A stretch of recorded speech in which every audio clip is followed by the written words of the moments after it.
Sudhasini ma'am? Yes, Sadisha. Yes, ma'am. Meanwhile, you can share your screen. Yeah, okay. Yes, please. Can you check if the recording is started or? Yes, Rajesh, recording is progress. Okay, proceed. But I'm Okay, Rajesh, not able to share the screen. Yeah, sure, ma'am. Rajesh, please assign that presenter to Yes, assign. Yeah, please.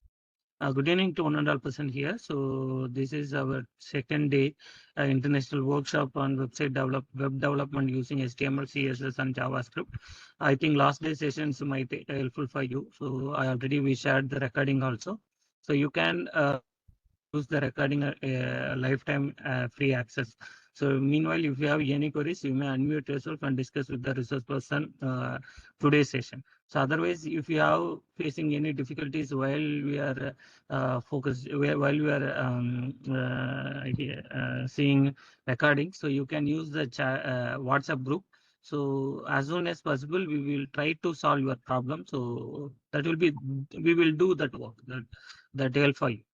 So today recording it will be reached tomorrow afternoon. So your certificate and meeting recording and meeting materials, what are the documents they are used in this today and yesterday session, we will reach you by the WhatsApp group, and along with your certificate also, all the documents it will be reached. So once the event completed, within 48 hours, we will issue a certificate. Please submit your feedbacks. Generally, we are collecting two different type of the feedbacks. First one, the Google form, second one, Google review. So both feedback is most important to us. So for feedback as possible, we will complete your this process within 48 hours. I hope you give for fullest cooperation to complete this process. So thank you so much for registering this workshop, the session, and Ms. Sudhasini. Ma'am? Yeah, thank you, Satish. Thank you. Yes. Please. Thank you so much for accepting invitation and take over this session. Yeah, thank you, Satish. Good evening, all of you. Before starting with our session, continue with your previous session, the CSS transition. Hope you people are working in a laptop. I think so. Those who are not having the laptop, it's not an issue. So before continuing with that, we can have some simple website creation. So in the chat, I'm going to send you the code, the entire code. So hope everyone are able to see the chat, right? Okay, you can copy the code and then do as it is. What I'm doing. Hope everyone able to see the entire screen which I have shared. You can copy the code and then do what I say. In case if you're having a laptop, you can follow me. Those who are not having the laptop, within your mobile phone also, you can type it as online HTML editor and then choose your one compiler. So this is the link, one compiler, and then you can click on it. Directly you can move on this. Here you can paste your code and then you can run it. So this is the, it's not the exact platform for the mobile app. In case if you're not joined in your laptop, you can use of it. I couldn't, I'm having some interruption. Shall I continue? Yes, ma'am, proceed. Yeah, okay. So hope the participants are following that. So here I have shared the entire code. First thing is you have to copy this code and then you can open this notepad from your laptop. When you're typing this notepad is having the option for the open. You can click on this and then you can paste this code and then you can save this file. So save this file, the location where you want. So here I'm having the HTML in a separate file. So here I'm going to give the file name as sample and then giving the extension as HTML. So this is the way you have to save your file. Hope you people are following. Those who are not having the laptop, we can make use of the site, either W3 Schools or maybe the one compiler. Just you can copy and then paste the code and then run it. So obviously you people can get the output. So those who are having the laptop, you can open the notepad and then paste your code which I have passed in the chat, and then save the file in the particular location wherever you want, and then with the file name of sample or maybe any name you can give with the extension of .html is important. Okay, so you can save your file here, then go to the particular location. So here you will be having this sample. So double click this, automatically it will open to the browser. So this is the file you have saved. This is the file you're getting the output like this. So this is a very simple website which we are having the header and then footer and then left side bar and then right side bar and then main content is here. So here we didn't use any sort of complicated CSS styles, just we have used with the table itself. So using of your table TR means table row, and then TD, we have made use of this simple website. So hope you people are working with that. I think if you have got the result, can you get a thumbs up or maybe the okay message in the chat if possible, either in a mobile or maybe in a laptop if people are using. Can I get a single message here in the chat?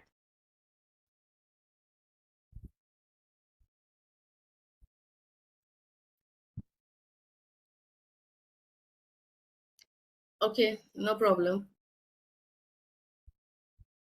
Okay, maybe later on you can try it with it in case if you're not having the appropriate device with you, it's not an issue. Okay, I can let you know how this sample website has been delivered here. Here we are starting with the HTML and then ending with the HTML. See this, the entire website is going to be start with your table itself. Here we are having this style. So this style is nothing but we are saying as an inline internal CSS. So within this we are having this HTML and then body. So within this section, so what are the formattings you have given, everything will be applicable to your entire HTML as well as for your body tag also. So and then we are having the table also, the starting and then ending of your curly braces. So within this, what are the formattings you are having, everything will be affected for your table tag, because we are giving the exact tag name here. So within your style tag, what are the formattings you are giving, everything will be affected to the corresponding tag. So here HTML and then body, see this.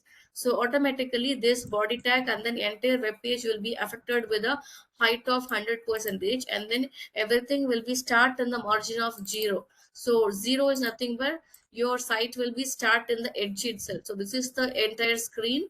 So automatically it's going to start with the edge itself. So your entire height is 100%, means the entire screen will be occupied.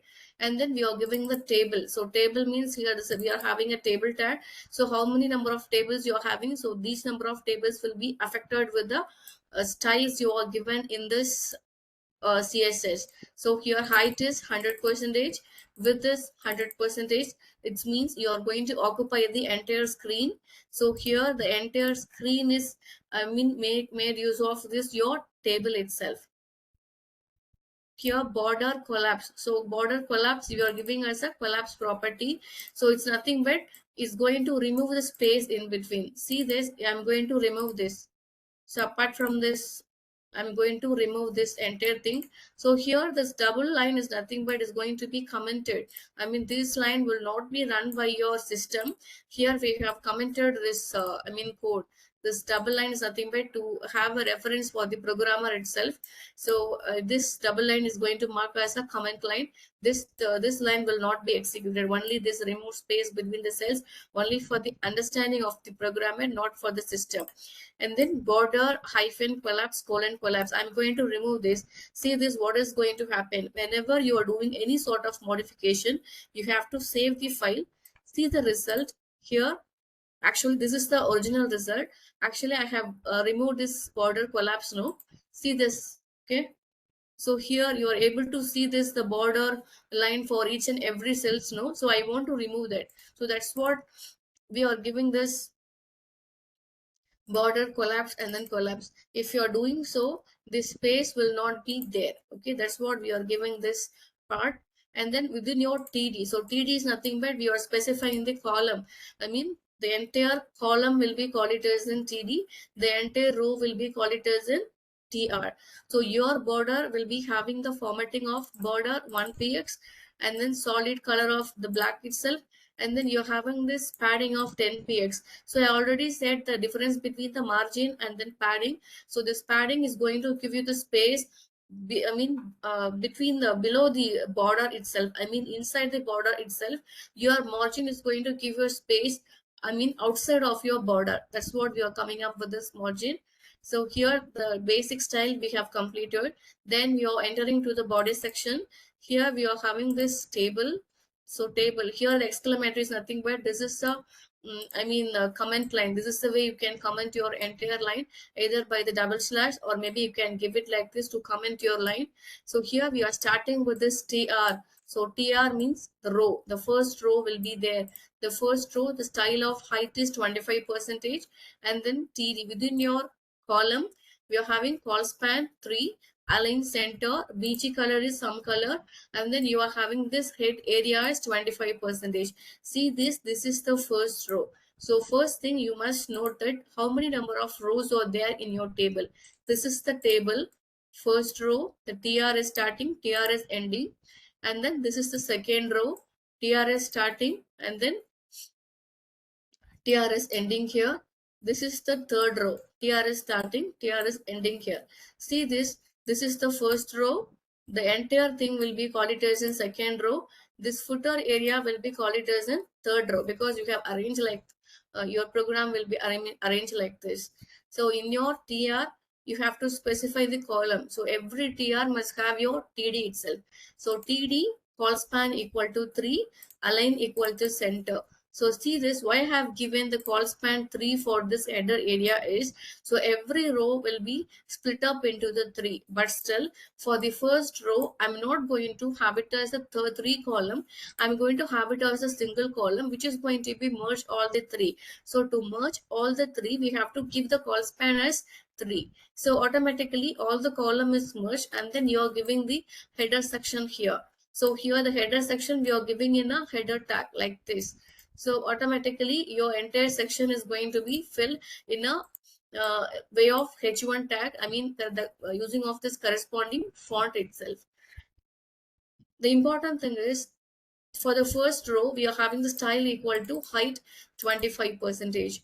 And then for the second row, we are having the height is 50%.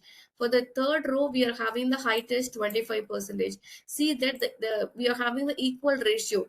The entire screen will be considered as a width of 100%, height of 100%, and then we are splitting up your height into the equal percentage. I mean, the height is 25, the footer is 25, and then the remaining part will be 50. I mean, the entire body section of your website is 50. So, I mean, according to this, we have split it up.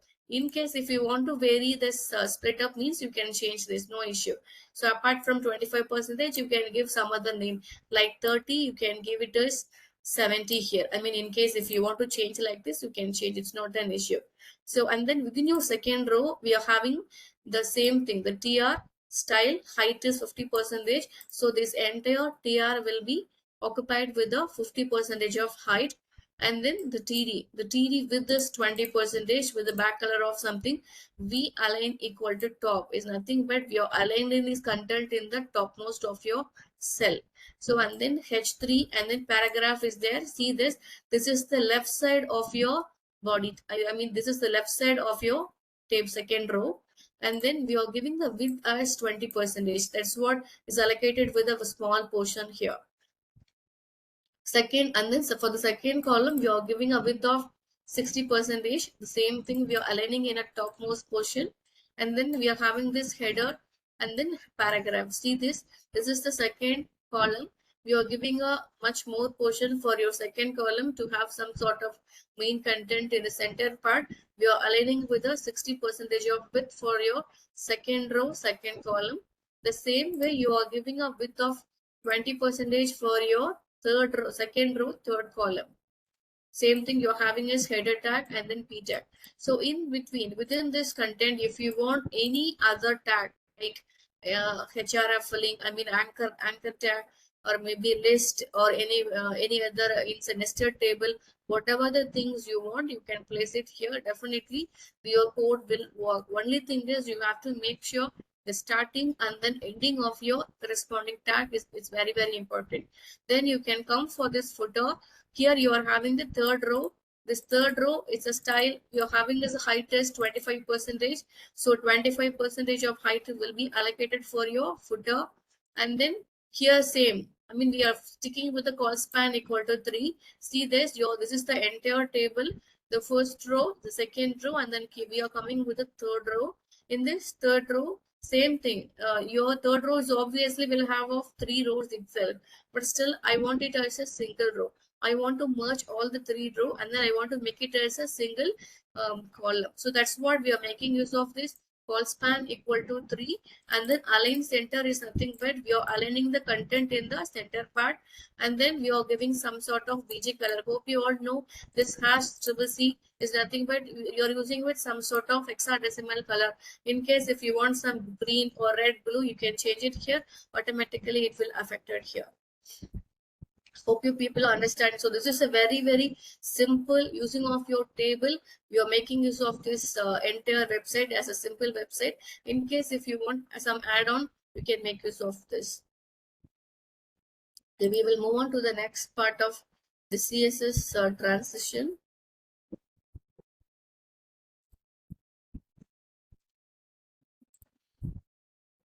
So this CSS transition is nothing but how your application is going to be visualized. I mean, how it is going to be interact with the user in a very smooth way.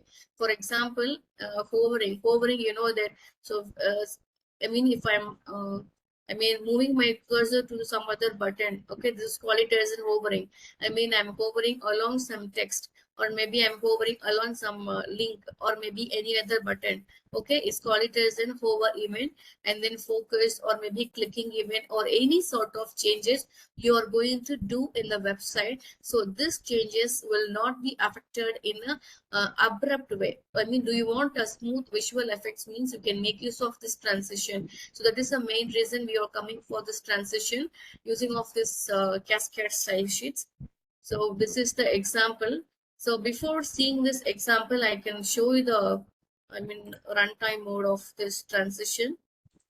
Here I'm running this.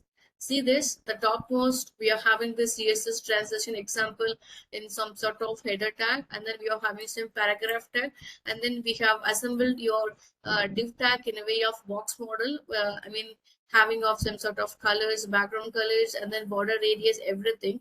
So here we are going to make the transition. See this, I'm going to hover my mouse in the square box. See this, so automatically it will visible as a round shape, right? So this sort of transition is happening in a way of a smooth way, I mean without having any other abrupt. So it's a kind of animation, but still it's not having any other looping. So according to the user action, it's having some transition in a very smooth way. So I mean, this is one kind of example for the transition. So for here's for this, we have a simple code. So this is the transition code. Obviously, you know this, we are trying with this style. This entire style tag is consist of this your internal CSS. So here we are mentioning with the body. So what it means, this entire formatting will be affected for your entire body of your web page. The background color, the font family, and then alignment of your content. And then margin top means you are going to start your page in a 50px of the top. The top is nothing but starting from this, okay? And then we are having as a dot box. So this is another sort of the selection property of your CSS. See this, for this div, we are having the class equal to box. So I mean, we are accessing the class itself. So if you are using with the ID, you have to make use of a dot symbol, hash symbol. If you are making use of the class, you have to make use of the dot symbol to access this box. So this div having the class as box. So this box is nothing but the user defined name itself. If you want, you can give any name for it. So here the dot box. So this dot box is consists of several formattings. The width is height, width and then height is 100%. Background color is tail blue, and then border radius is 10 px. I mean, so obviously this border of, I mean, by default for the I mean, before the hovering, it's having the radius of 10 px itself. Okay, so here dot box is there, and then here the transition colon all 0.5 seconds is nothing but whatever the thing you are going to do in this box. So here dot box is nothing but we are talking about this div itself. I already said div is one of the partition section to your web page, so you can, it's going to act as a container. So here you're having this, I mean, the entire box is there. So in case if you're doing any sort of actions in this div part, so automatically this transition part is going to occur. So how this transition is going to occur? All means all sort of events. I mean, hover, clicking or something. I mean, what are the things you're going to process in this div? Automatically is going to incorrect everything. So here 0.5.s is nothing but how many number of seconds you're, it's making some delay to make a transition. Okay, in case if you are increasing this, according to this, the delay will be happen, or maybe the fastness will be happen. And then your ease is somewhat in a very smooth way. That's what we are giving as an ease. And then margin 0 auto is nothing but we are aligning into the I mean the body content. So according to this, we are giving 0 itself. So according to this body content, it's going to fix up with this part. Next, the box, again we are having this dot box. So your div is having the class name as box. So wherever you are having the name of the box, here dot box means the entire formatting will be affected. So and then again you are having this dot box colon over.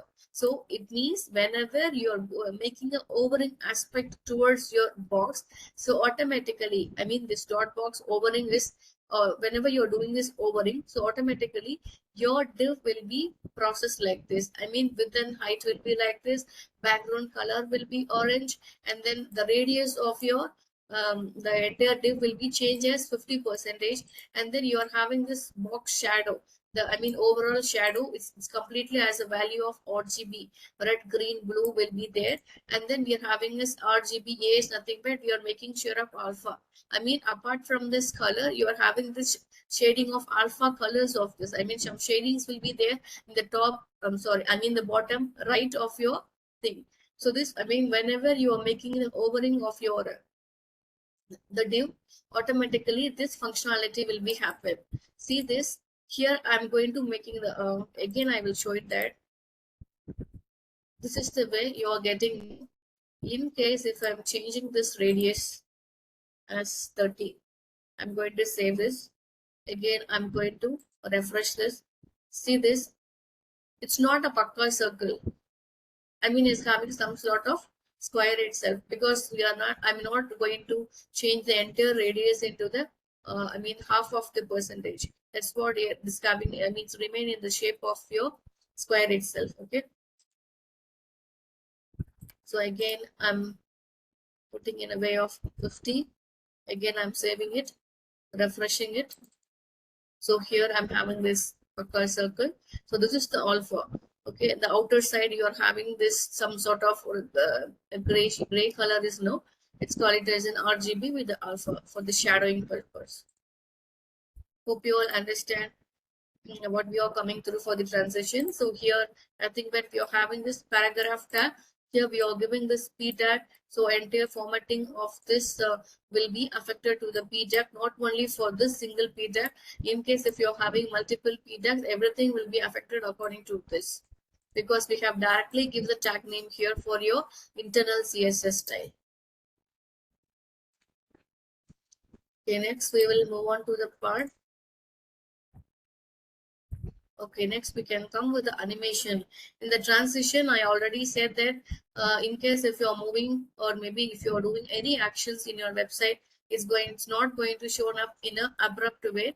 You can have some possible delay. It's going to give you a smooth process whenever the user is interacting with your website. It's going to give a dynamic ambience for your website. So similar to that, when you're talking about this animation, so here the same site of transition will be there, but still we can have some automatic process. Some looping will be there. So no other things will be, I mean, at the initial stage or maybe at the ending.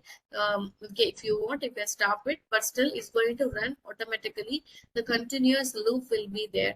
Okay, so it can be triggered automatically on case if you want, it will be activated, I mean, manually or maybe automatically. So here I'm going to see one of the example for this animation. So this is, see this, I mean, how this box is moving around. A single box is there, is moving around from left to right, and then some sort of color is changing, but still this color is changing in a very smooth way. I mean, it's having of very smooth linear actions is there, and then the color is somewhat, reducing this color in a, like a shadowing way. Okay, so for this we have written the code.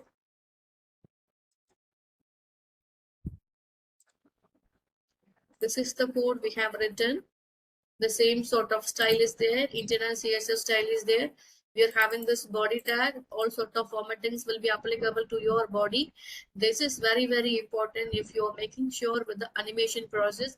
So this is commented, code commented. It's not going to be executed because you're starting with the star, means forward slash star, and the star and then forward slash. So it's only just for the programmer's perspective, we are giving this. So here, whenever you people are using with this animation, you have to give this art keyframes is very important.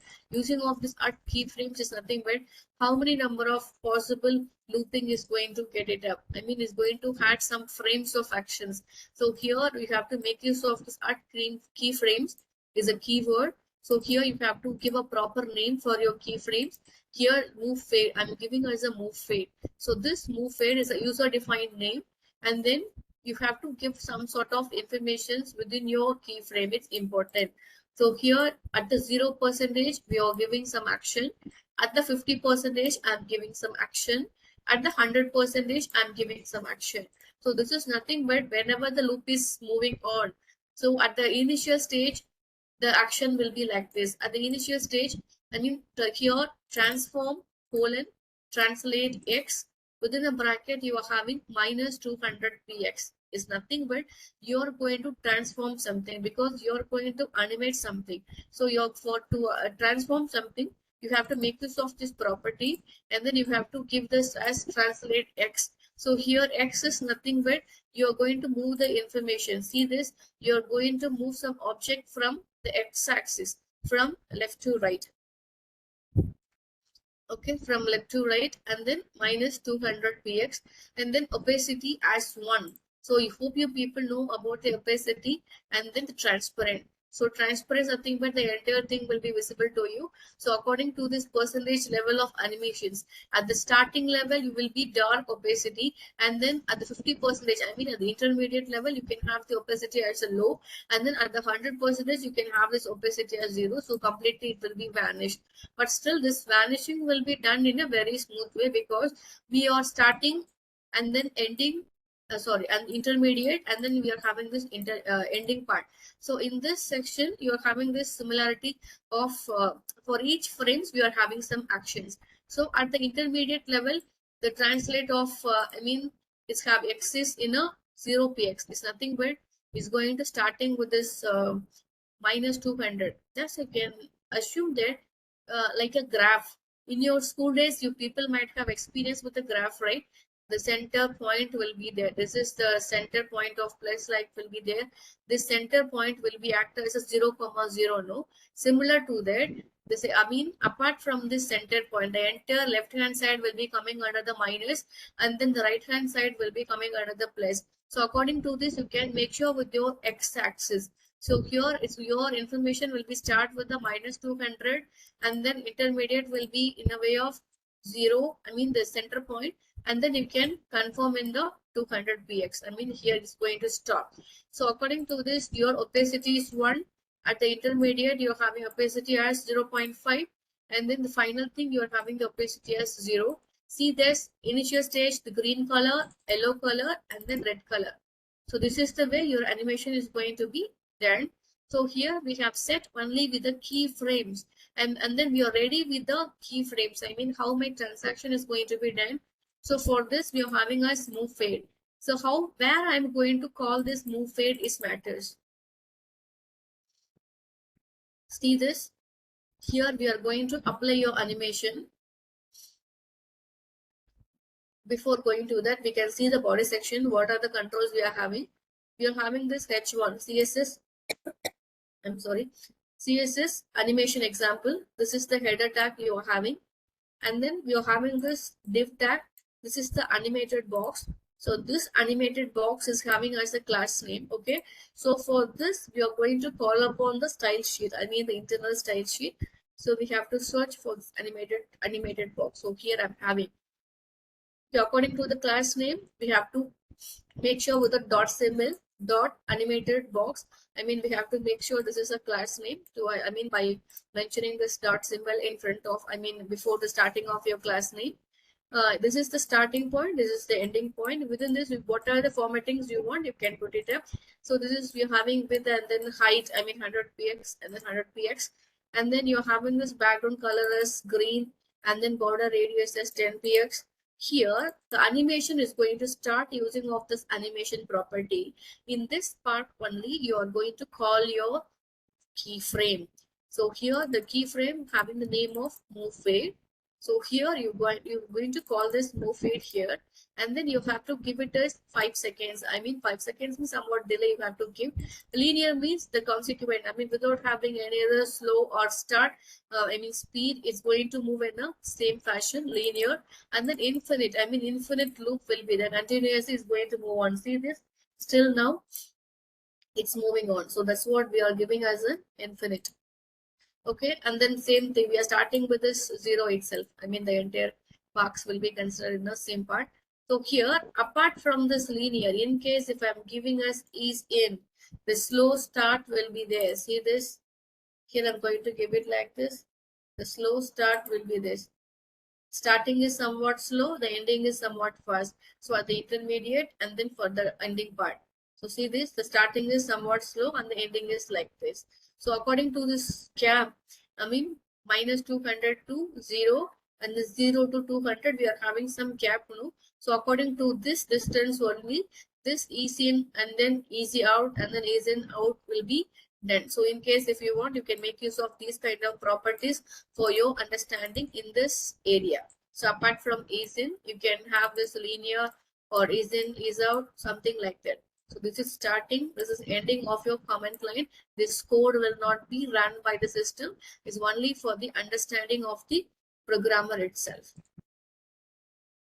Okay, this is the first part, I mean the first part of your animation.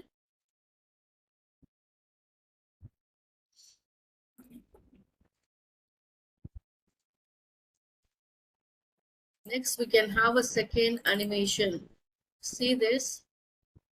You're having a ball, and then this ball is moving vertically, having some bounce in there.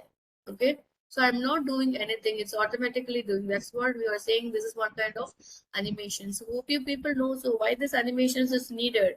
In case if you're creating a website for the kids, definitely they need a colorful websites. So I mean, but to attracting them, or maybe if you want to make some animation effects, you can make use of this transition or maybe the animation effects. So now we can see the coding part of this ball bouncing. This is the notepad. The same thing, we are starting with this style itself. Your body tag, because directly we are giving the tag name here. So automatically it's going to affect to the entire body section. So this is the frame. So whenever we are going to work on with this animation, you have to make sure with this keyframe.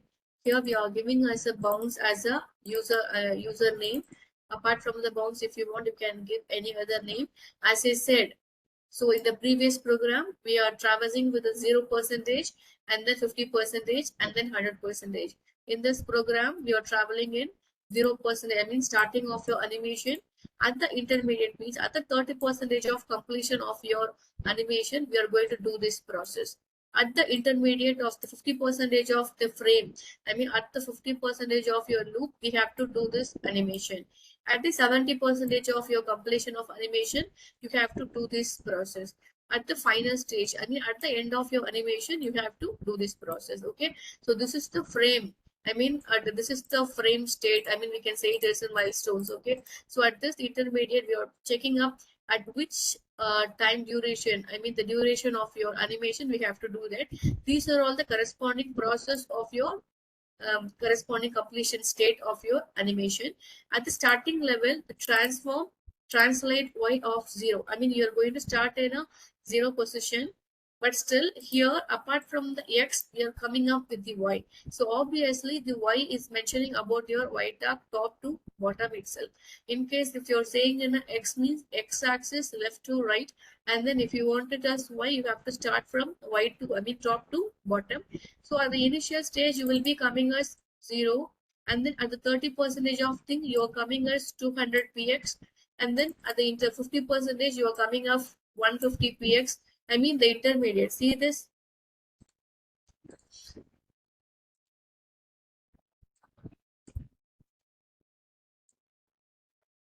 At the 0%, this is a 0, and then it's coming as 200. Again is moving for 150. Again is coming for 200. Again is moving for 0%. That's what you are having this bouncing act. So see this 200, 150, and then 200. At this part only you are having this bouncing part.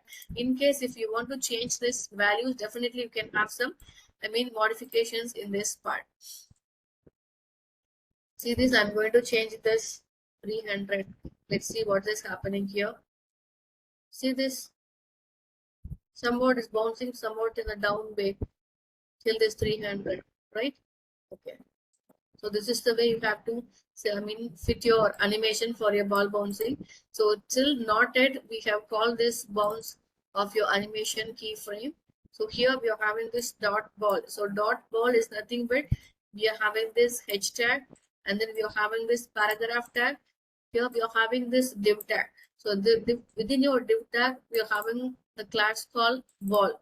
So where we have to fetch your style for this ball class. So here I mean it's going to activate using of this dot ball, because we have activated using of your class. In case if you are mentioning in the ID, you have to call this ball in a way of hash symbol. Here we are mentioning only with the class, we are giving us dot symbol, and then dot ball, opening bracket, closing bracket. So within this we have given the entire formatting of your div. So with this 100, and then height is 100 px, background color you are giving, and then border radius, hope you know the entire, the four corner will be in a 50%, margin will be 0.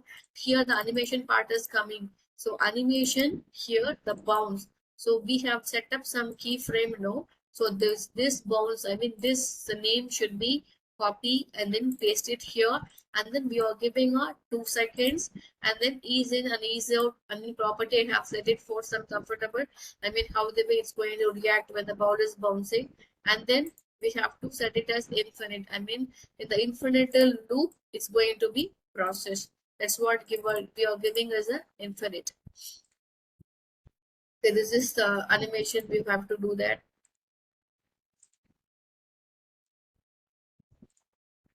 Okay, next we can move on with the JavaScript. The previous example, what we have learned so far is HTML and then CSS. This HTML and then CSS is completely for your designing aspect. So the designing aspect is over. Next, we are coming up with the JavaScript concept, where you can do some manipulations. Manipulations means some sort of logical activities will be there. So how you are going to make some manipulations using of your JavaScript is matters. So here, this JavaScript, we can call it as in client-side execution.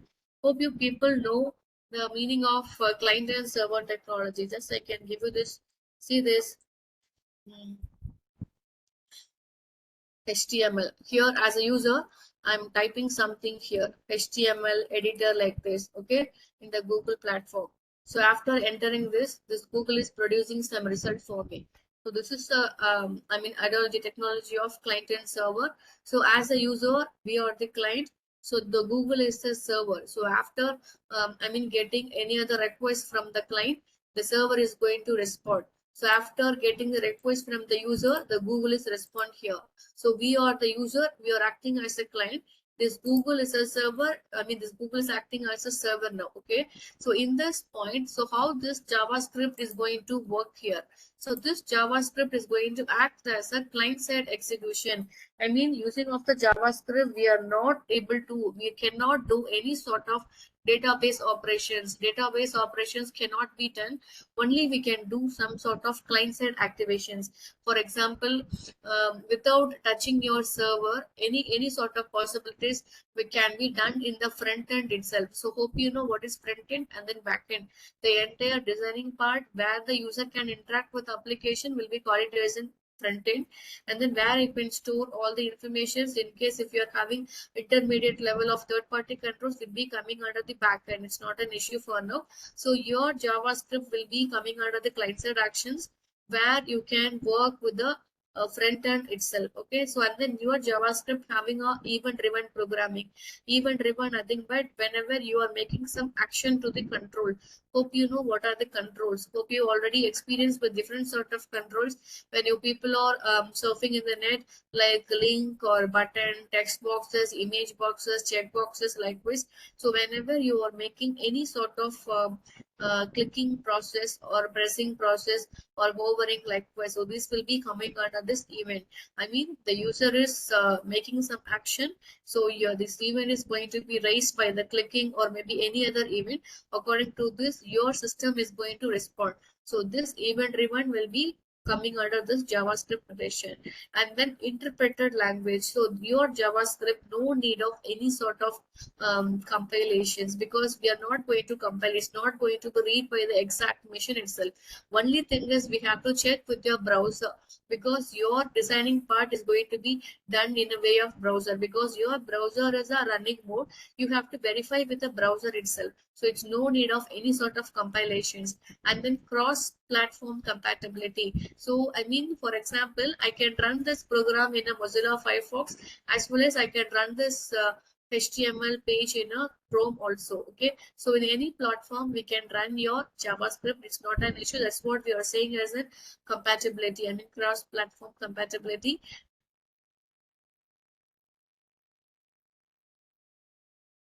Want a backdrop process. I mean, anonymously means we can make use of JavaScript working anonymously. So I mean, simultaneous work can be done using of this JavaScript.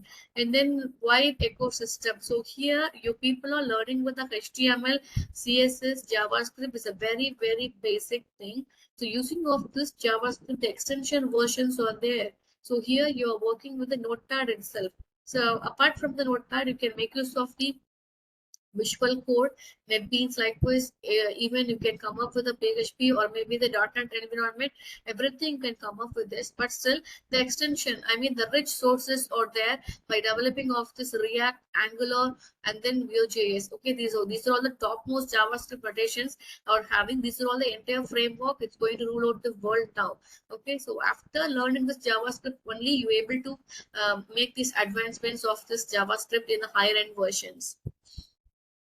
Okay, this is the structure of your JavaScript. So same way you are having this HTML within you, starting off from HTML, and then body tag is there, and then you are having this paragraph tag is there, and then you are having the script. So within your script only you have to done all sort of JavaScript code. So within your script, I'm having this alert symbol. So alert symbol is nothing but is going to give a dialog box like this. So this alert box will be shown.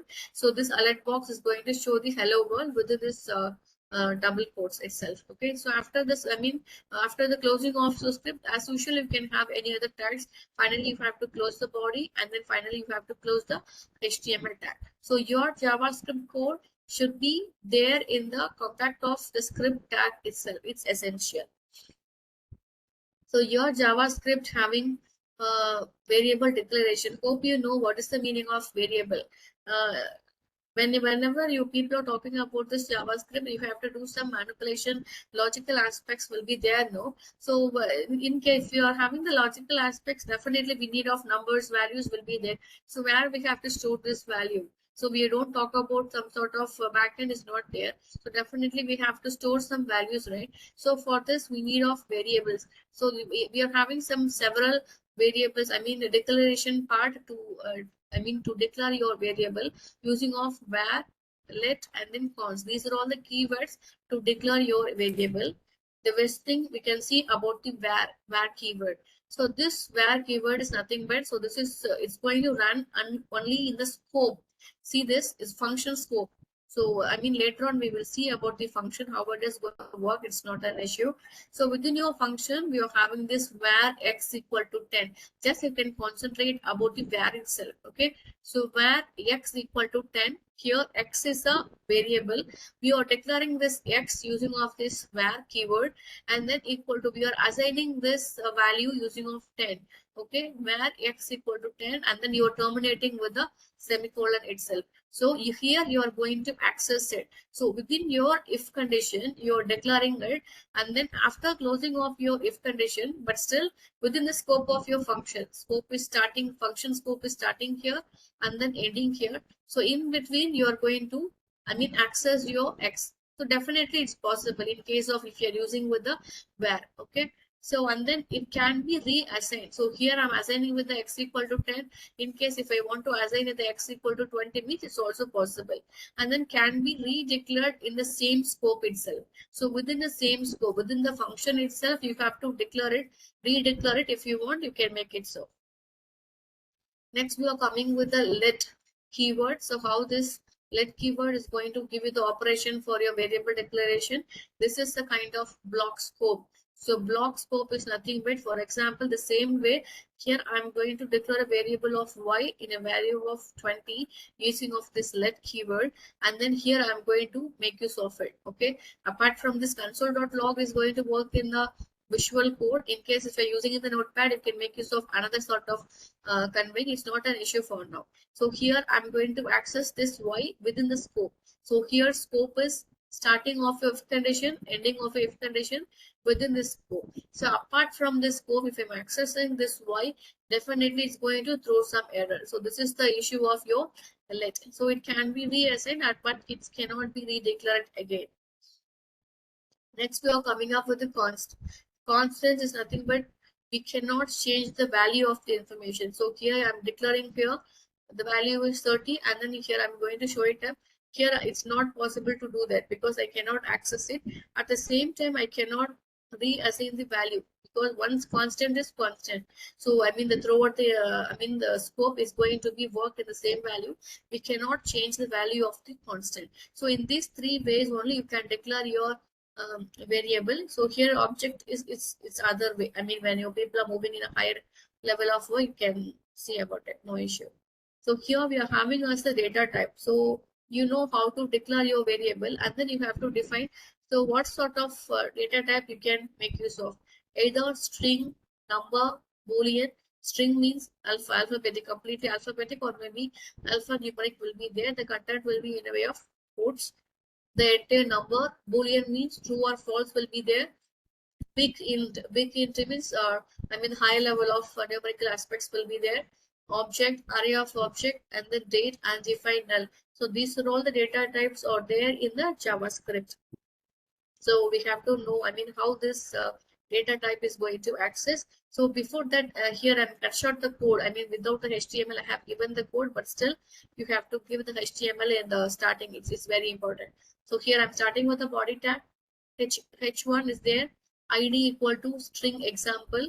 See this, each and every tag has its own ID. So using of this ID only, we are going to do some process here, because this H1 and then paragraph is going to act as a output. Okay, so we are going to making use of this H and then paragraph to show your result. So here we are starting with a script because you are going to process in a JavaScript.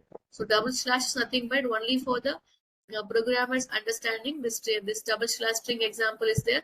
This code will not be run. Wherever you are having this forward to double slash and then starting with this forward slash, it's not going to be considered by your system. It's only for the understanding of the programmer itself.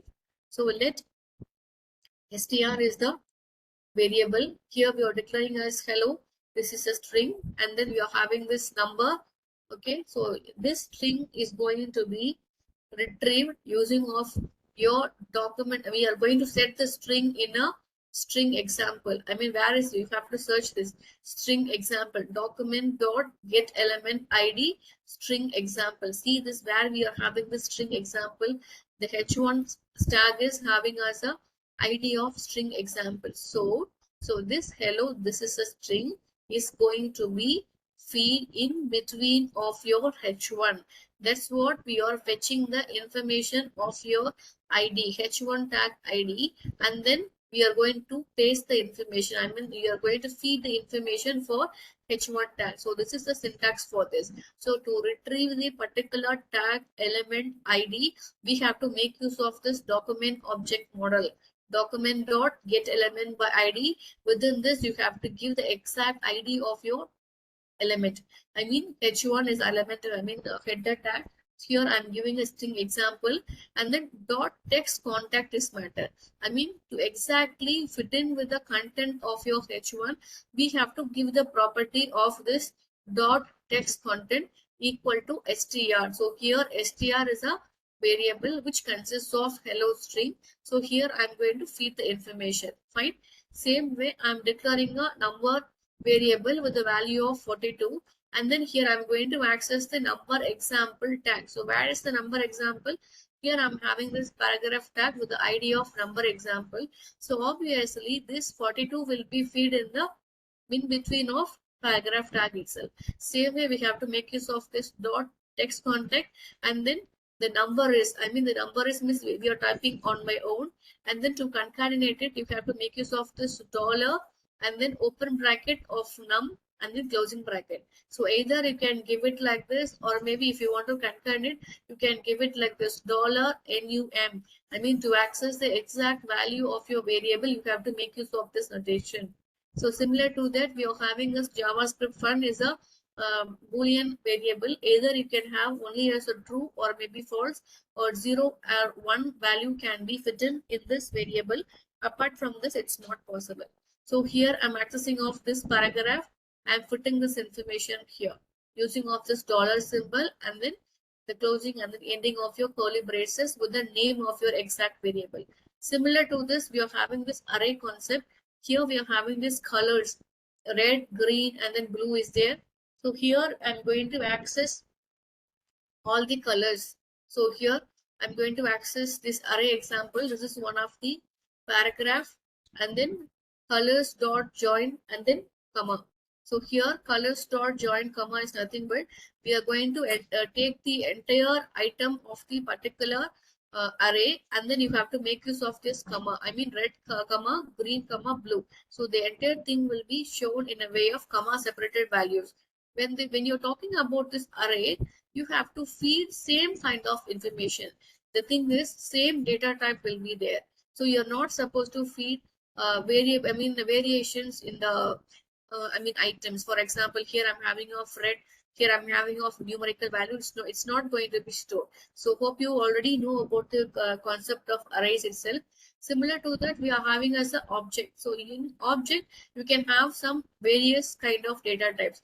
It's having of name as Alice, age as 25. So it's having of two attributes, name and then age. So everything is user defined. So this name is consists of Alice and age is consists of 25. So how this object is going to be activated means using of this document dot get element by ID. Same thing. So you have to fetch for this object example. So here the object example is having of another paragraph tag. So with this using of this dot text content, this information is going to be fed in between of your paragraph as a content. So here person colon. So this is a user defined content, and then using of the dollar person dot name comma and then age colon dollar person dot age. So it's going to show the complete information of it. So similar to that, undefined null and then date will be shown here. So this is the output of the information what we have done so far. So I mean at your free time you can copy and then paste the code in the notepad, and then you can see the result. Okay, next we can come up with this JavaScript function. So hope you know the basic logical thing of your work. So when coming for this JavaScript function, I mean if you want to activate some set of code several times, if you want to activate it for a several time, so it's need, I mean we have to put this set of code in a set of block. It's called it as in function. So this this block is going to be called again and again wherever you want. Just to reuse your code, we are framing this function. So these are all the key features of your function. Like, we can reuse your code, and then if you want to pass any information, you can pass the information, and then if you want to return any information, you can return it. So entire informations can be encapsulated with your function. So these are all the key features of your function. So here we can see the simple example of function declaration. So obviously we are having the starting and then ending of your HTML. Header tag is there. You don't bother about this meta and then meta viewport. So these are all the common systems of the browser. How it is going to be fetch the common languages like this. So you don't bother about this now. So and then within your body tag we are having this h1 and then script. So as I already said, your script can consist of cascading style sheets, as well as you have to make use of for your JavaScript functionalities. So whenever you are using with a function, you have to take a keyword of function. It's very important. Function, and then you have to give a user defined name. Update title is a user defined name. And then here I'm having this open parameter, closing parameter, and the intermediate I'm having the parameters values passed, and then open braces in close braces. So within this document dot get element by ID, within this bracket we are giving some title now. So this title is the title.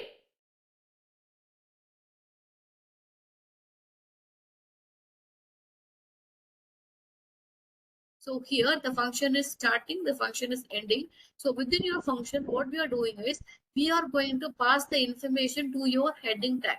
This is the functionality. So to pass some information to your heading tag, we are using the function concept. So here we have declared the function. So after declaration, you have to call your function.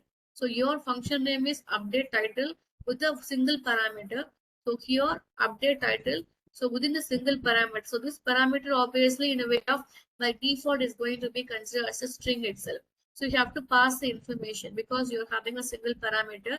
So you have to pass the information within the double quotes. You have to give the information what you want to pass for your function. So after calling this part, after calling your function, so automatically this function will be called, and then it's going to start with this open bracket, and then it's going to start using of this syntax, right? So this, what are the thing you are passing here? This information will be stored in your h tag. See the result. So this information is feed in the h tag itself, because your body content is consists of only the h tag itself. That's what we are passing the information to your header tag. This is the result of your function.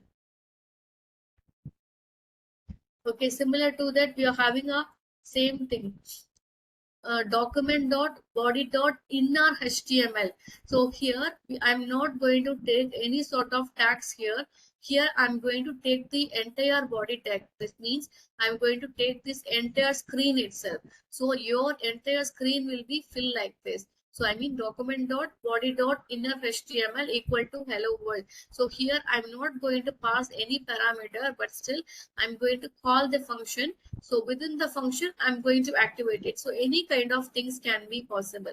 So here the entire body tag is going to be replaced by the word of hello world, and then I'm not passing any parameter here. So this is one sort of function calling. Next, function to change your text in the HTML.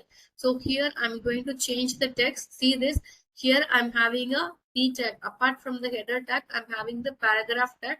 So apart from the header tag, we are having the p tag. So you have to fetch your greeting name for the ID, and then you have to give it as inner text. So it's very important that you have to make use of. Inner text means you have to give the content itself. In case if you're fetching with inner HTML, if you want not only give the content itself, if you want a complete formatting, including with the formatting like bold or italic with some sort of HTML tag also, you can make use of the inner HTML property. Okay, so these are all the things I want to mention here. Okay, this is another point for getting the user information.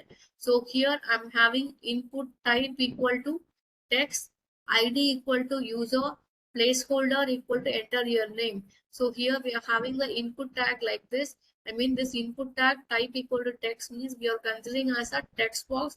It's having as ID of user input, and then placeholder equal to enter name is nothing but at the very first time this will be visible. Okay, so when the user is clicking the button, so button is, this is a submit button, no? So when the user is clicking the button, is going to be show the output. I mean, I'm going to enter some value in the text box. After clicking the button, it's going to show the output. So this is the program.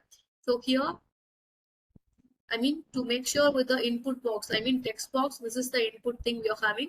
This is the button we are ensuring with. So on clicking the button, on click is an event equal to create user. We are calling the function of on click event. So this is the function we are having. So document dot get element ID is the document object model. So here we are fetching the user input dot value. So where is the user input here? This is the ID of your text box. So this is the user input. So here I'm going to fetch the information of user text box value and then feed the value in the name itself. And then I'm going to save this name, and then I'm going to assign this name for your output. So where is the output? The paragraph ID is having the name of output. So obviously the value will be fed in the paragraph tag. Okay, I will explain the complete concept after dealing with this document object model. Whenever you want to access your tag element, whenever you want to access any tag information, like to feed the informations in the header tags or paragraph tags or maybe any form controls, definitely we need of this document object model. So this document object model have several informations to access, to feed, or to modify, or maybe traverse the informations of your entire program.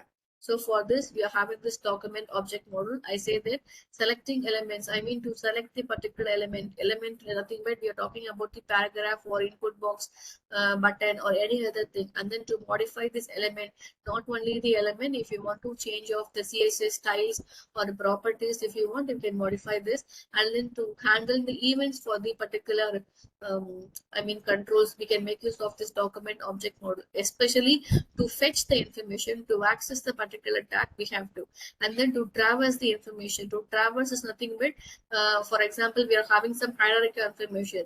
First level we will be having as a parent, second we are having this child, inner tags and the nested tuples will be there, no? So according to this, if you want to fetch some information, you can make use of this traverse.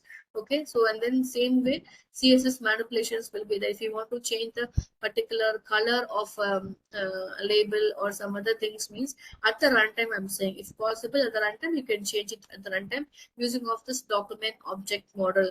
This document object model, I'm saying in a very clear way, to access your control, to access your tag, to access your element of your HTML, we can make use of this document object model to select, to modify, to handle, to traverse, and then if you want, you can make any sort of manipulations using of this document object model.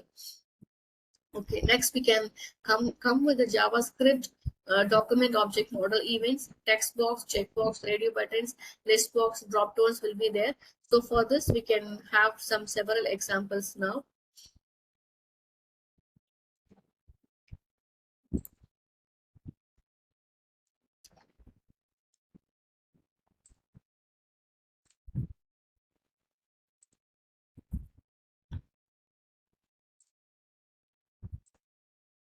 See this, hope you all able to see this, I think so.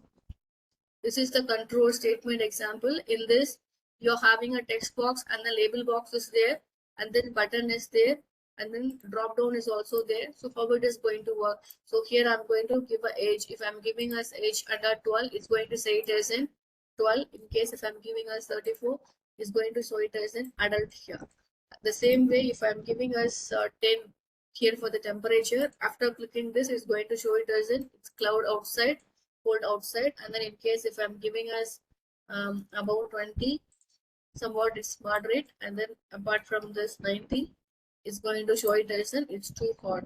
The same way, we are having this drop down. Hope you know what is the meaning of drop down. A single control can have multiple items in it. So here Tuesday, just another day, Monday, start of the week, and then I'm giving a Sunday, enjoy the weekend, and then Friday, weekend is almost here. So these sort of manipulations can be possible using of your JavaScript. I mean, some sort of logical aspects we are going to do with the JavaScript. We can see the code now. I'm going to close all the thing.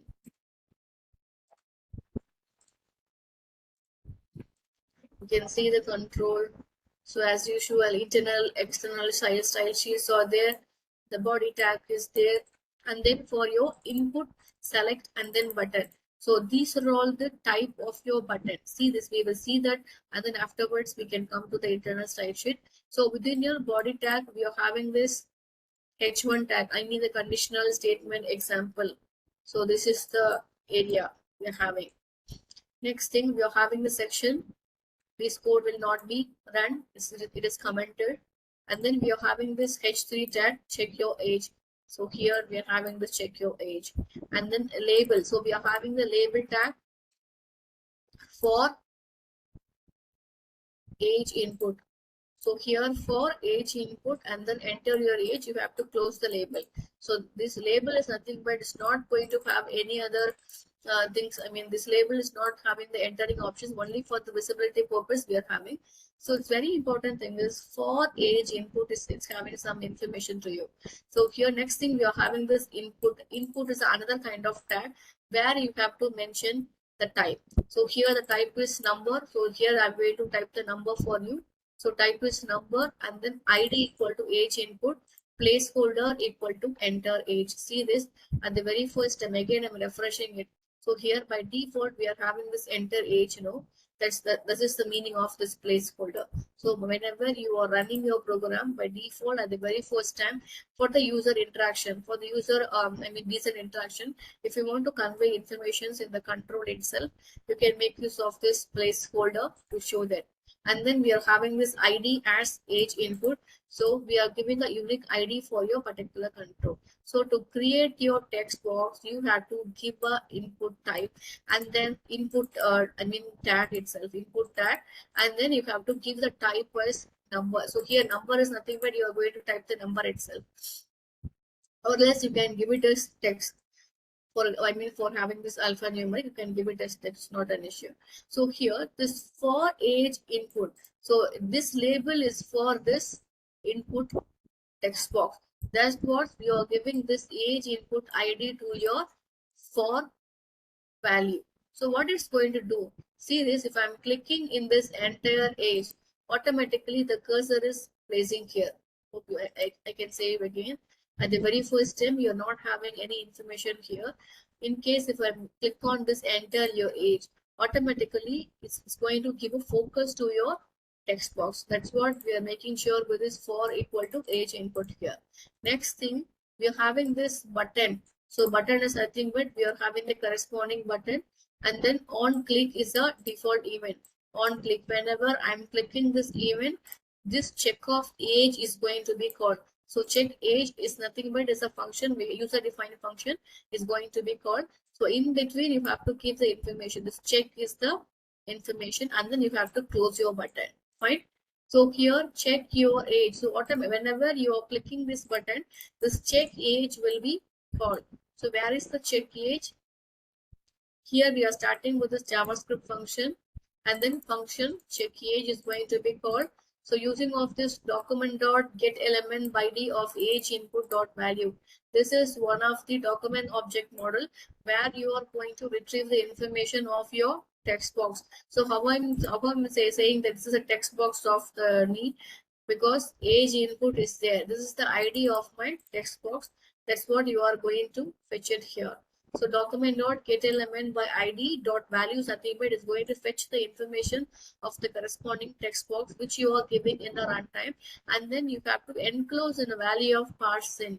So you have to parse in means you are going to convert the information in a integer. So finally you have to store the information in a variable of age. Okay. So automatically document dot get element ID age of output. So here age output. So here see this where I'm going to show the information. So here I'm having the div class. So this div class is having the age output as a ID. So here in this in between, okay, so this in between of div tag, you are going to pass the information. I mean, this div tag is going to capture the information of your action. So here age output is a variable. Here you are going to check with that if the age is greater than 18. Using of this if condition, you have to check whether age is 18. You have to uh, fix the content as adult. In case if it is greater than 0, you have to make it as a minor, or else if it is not coming under this category, you have to make it as an enter a valid age. This is the thing. So here we know about the label, input, button, as well as the div. Next we can come for the weather condition. The same way we are having this label, input is number is there, we are having this button, the same process is going to be done. Next we are having this drop down is matters.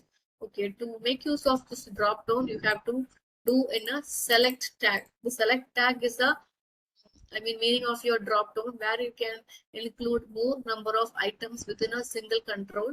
Select ID equal to day select. Okay, this is the ID of your drop down. So within this, you are having several items now. Each item will be inserted using of this option tag.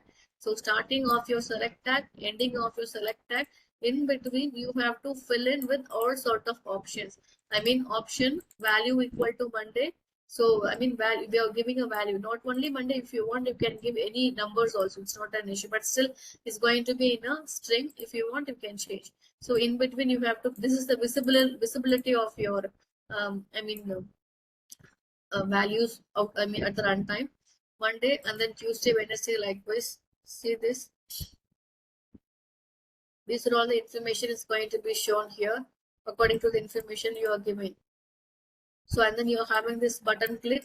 So whenever you're clicking this on click, is going to check for the check day, and then output will be stored in the div tag itself. So you're having this check age is completed. Whenever you're clicking this weather condition, this functionality is going to be activated. Same way you are fetching this information of this text box using of this ID,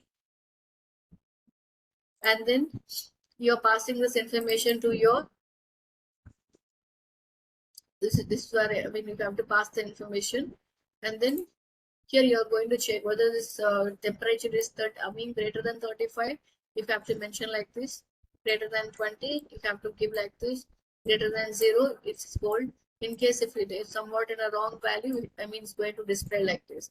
Finally, we are coming with this check day, the drop down option. So here you have to fetch the informations of your drop down. So document dot get element by ID day select dot value. So here day select is nothing but name of your select, name of your ID of your select. See this select ID is day select. Now this is the ID of your drop down, day select dot value, document dot get element by ID day select dot value, and then you are fetching this in a day object. So finally you are having this output tag where you have to show your output. You know that you are fetching this exact div ID and then storing as an object, and then you are having a switch statement here.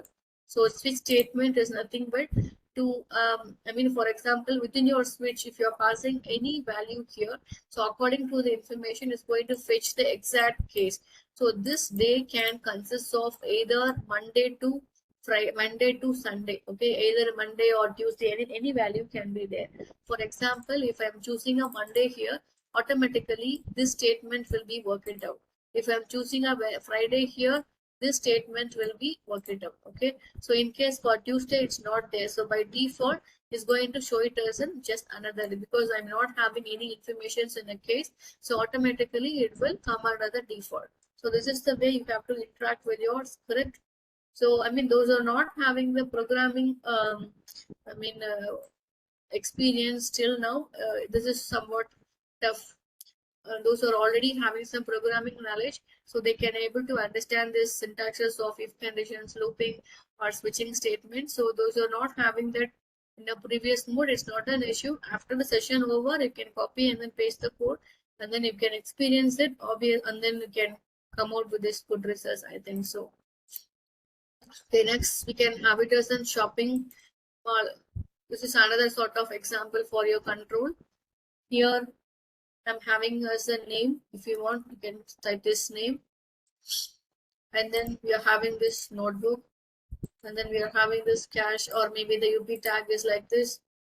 We're having this ads on. Either you can choose both, or maybe for now I'm choosing this little bit. Here, this is a list box. Here I'm choosing. It's having multiple options. And then quantity is 2. I'm going to show the result here. See this? The name, the price. See this, the price of notebook is 200. The quantity is 200. Totally is 400. And then adds on is 100. And then I have chosen with the blue and then black. So obviously showing the result like this. So on this part only you have to make use of this JavaScript.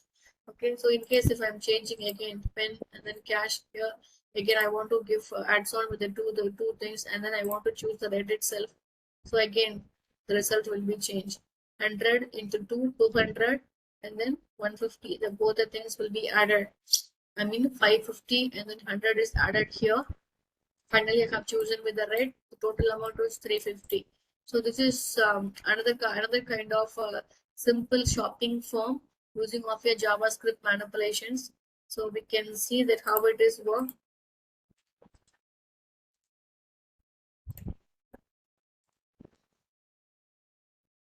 The same way we are having this body tag, and then hope you all know. I mean, select input, select, and then button. So this formatting will be applicable for all the input tags. So your input tag consists of text box, radio button likewise. So here I'm having a select for drop down, and then this is for the button. So this, okay, how this controls can activate here. Here I'm having this customer name. No, it's completely in a way of text box. That's what we are giving as an input tag itself. We are giving a type as text, and then for the drop down, as I said, we have to make use of this select tag, and then within this you can have this option tag. So how, I mean, whatever the options you want, whatever the items you want, you can place it here in between the starting and then ending of your select tag. And then we are having this radio button. So here radio button is having of input tag. The type should be mentioned as radio. It's important because see this, your checkbox can choose multiple options, but still your radio button choose any one of the option. You can have only one option to choose in a radio button, and then you can have multiple options to select in a checkboxes. Okay, so for this mode, what you have to do is you have to choose this type. I mean, the entire control will be in a type of radio, because then only you can consider the particular input tag will be in a way of radio button, and then you can give the common name. I mean, name is equal to payment. Okay, you are giving a common name for it, and then you are giving a different value. In case if I'm checking this value, I mean this radio button, this value will be retrieved. In case if I'm checking this radio button, this value will be retrieved. So you can have a different value for the different radio button, but still the name will be same. Okay, name payment. Okay, and then you're having this checkbox. The same input tag will be used for your checkbox. Only thing is type equal to checkbox you have to give, and then you are giving a unique identity for your checkbox, and then value is 50. This is for your style formatting. You are giving like this. It's not a big deal. So within this you have to give the information. So this is a second checkbox you are having. Type is checkbox, and then you're having a different ID for a checkbox. Next, we are having this list box. So whenever you want to activate multiple selection, automatically your drop down will be considered as a list box. So the same way you have to make use of this select tag, and then ID to identify the unique control, and then multiple size equal to 3. So automatically it's going to you're giving a size as 3. I mean, multiple selections can be possible. Using of these 3 selections can be possible, and then you're having this quantity value for your input type as number, and then you're having this button. On click is the event. By default, event is the on click. Here you have to make use of the show result.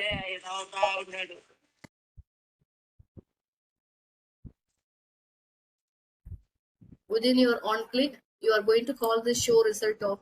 So this show result can have this all sort of logical actions using of your JavaScript. Here you are using this get element by ID. Here you are fetching the value of a particular the text box. If you're having this value of the name, it's going to display this value, or else it's going to display as customer. That's what we are using as a or symbol. The same way here you're mentioning the percent, to get your product value. See, this is the product value. You're going to get this product value here.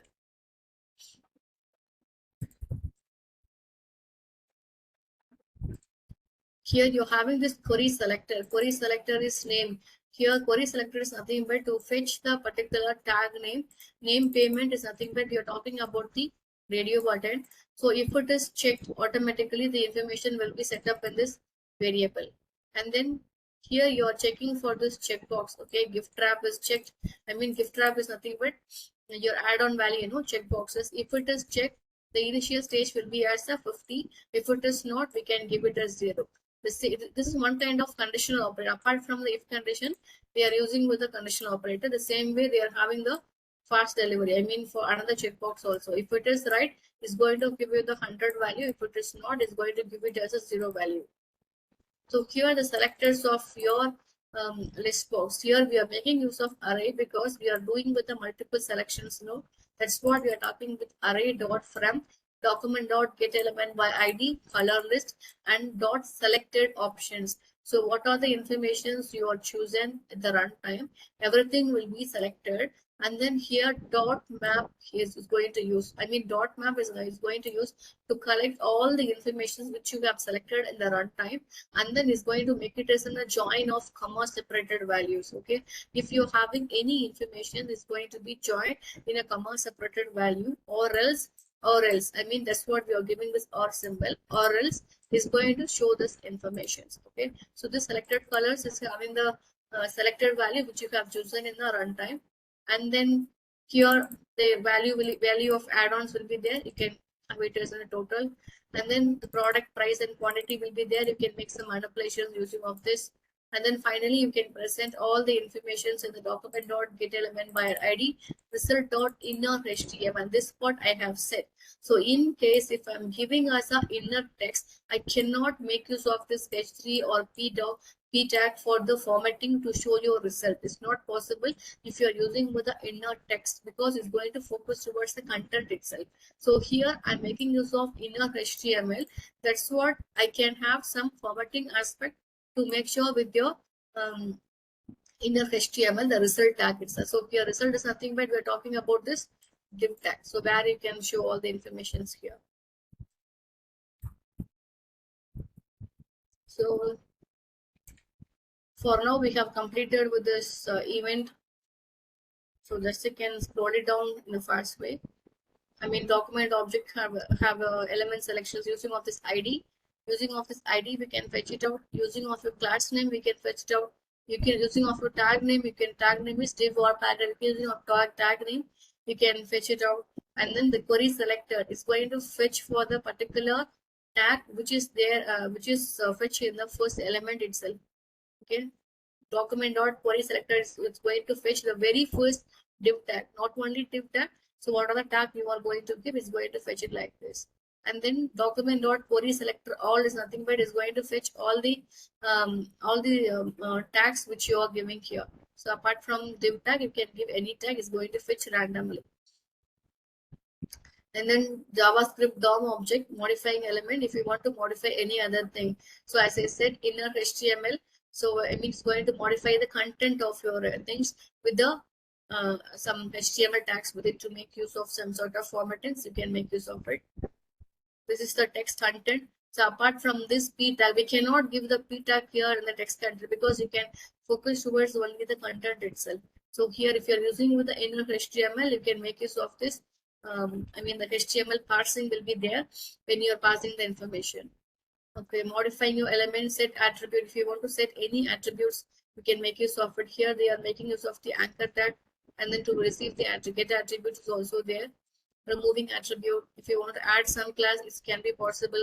And then if you want to toggle it means on or off can be possible. Just because of the time limit, I'm just brushing up the last moment. Here the traversing. So traversing nothing but how far you can fetch your nested table or nested element or nested tags according to the document flow you're having in your program. You can make use of it. So if you want to make use of downward traversal, element dot children, element dot first element child, last element child. So these are all some sort of methods and then properties you can access your traversing elements within your document.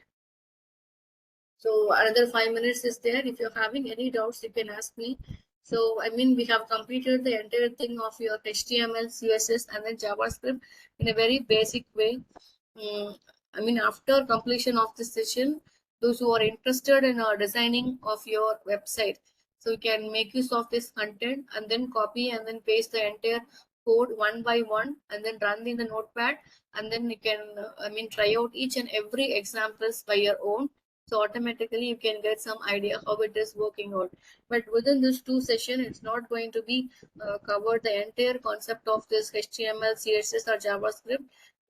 For most of the person, they know that it's a very basic thing, but it's not like that. It's having a huge thing. We have to know that because each and every nook and corner is there to design your website. So if you're in a basic level, try hard. Execute a program in your own way. Apart from copy and pasting, execute a program in your own way. You have to type your code, so automatically you can get some idea about it. So till now the session is over. So in case if you're having any queries, you can ask me.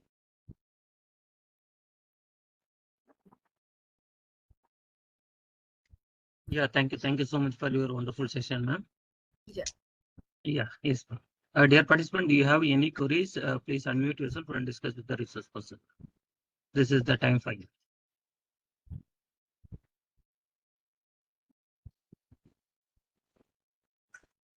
Hello.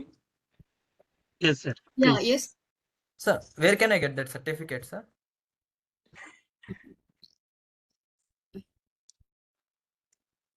Hello. Sir, may I audible? Yeah, you are audible, sir, ma'am. Yeah, yes, sir.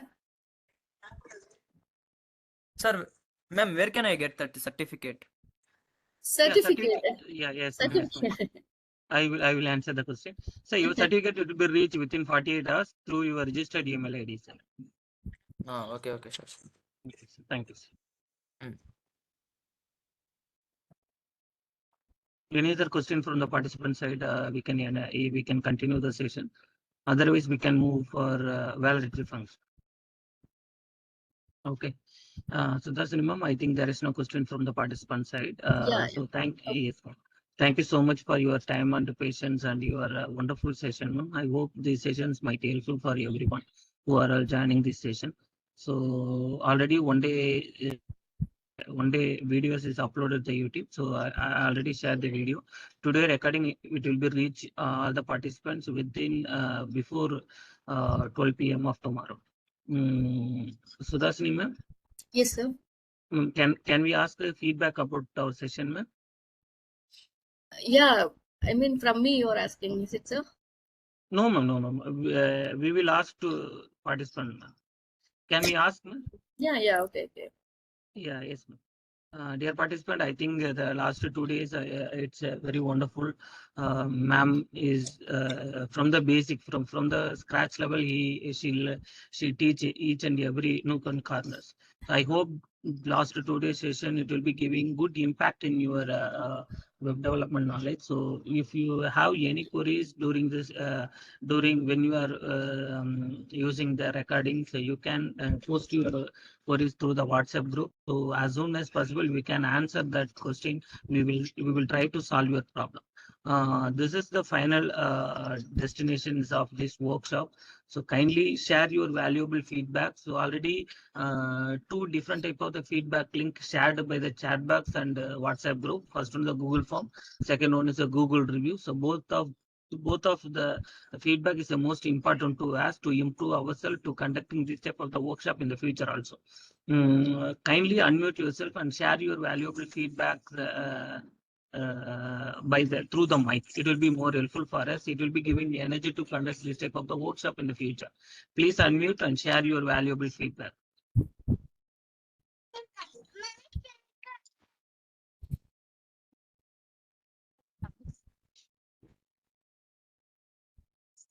The mic is yourself. Please unmute yourself and share your feedback. So what you are thinking last 2 days, how it will be impact to in your this particular knowledge. So can you please share 1 or 2 words? It will be good for us, please. Thanks for the workshop. So Abhijit sir, thank you so much for your feedback, sir. Thank you. Any other participant, do you interested to share your feedback through the mic? It's most we will appreciate you.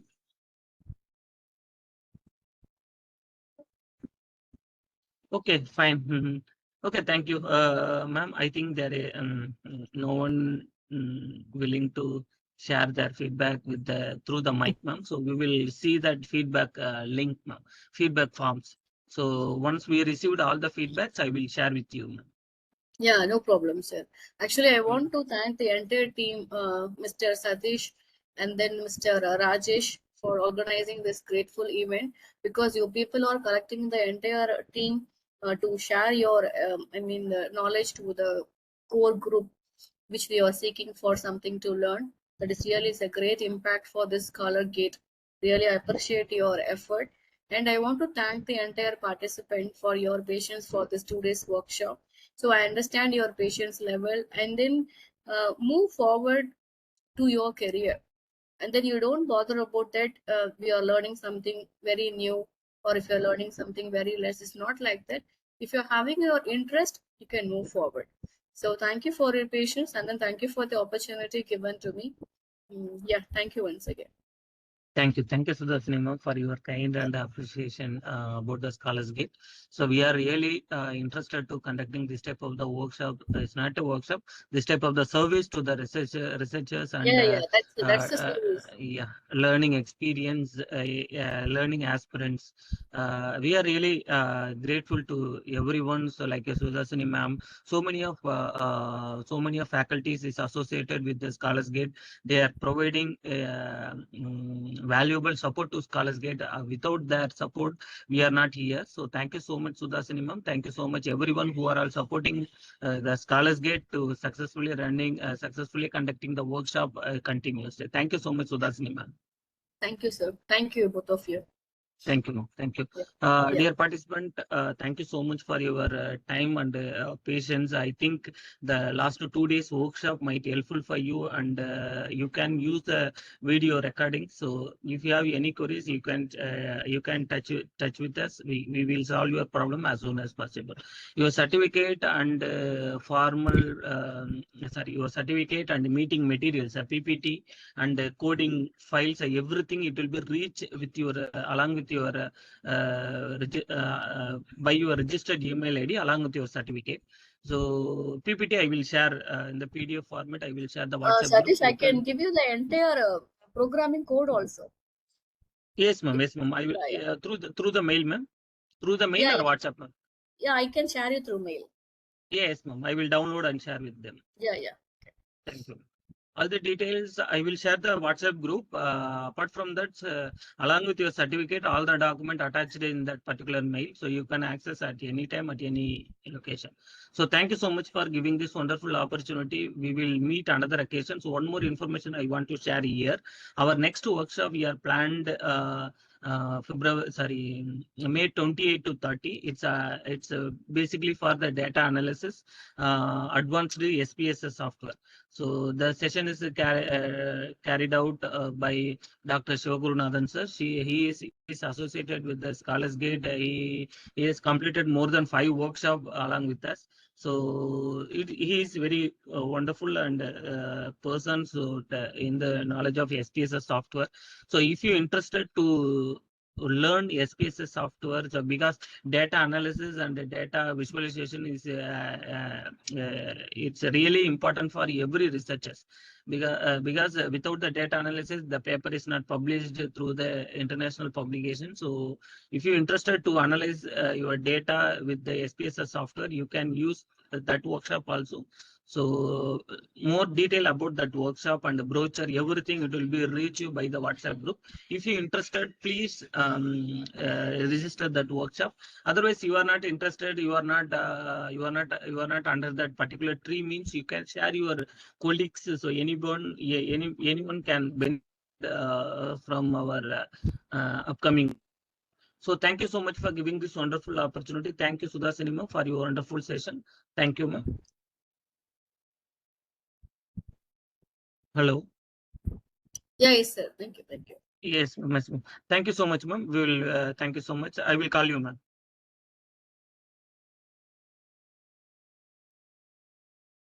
Hello.